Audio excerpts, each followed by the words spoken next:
Hola amigos, ¿cómo están? Espero que estén muy bien. Bueno, pues estamos aquí con un nuevo video. Y en este nuevo video vamos a hacer un experimento y vamos a colocar aquí un montón de acuarelas. Y vamos a ver qué es lo que pasa.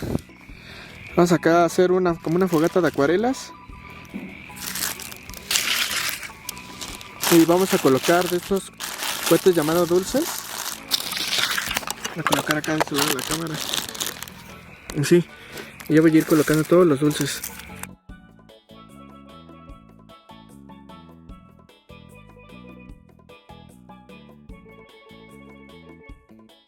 Bueno amigos, pues vamos a prender esta fogata de dulces. Más que quedaron hasta abajo las acuarelas. Así que vamos a prenderlas.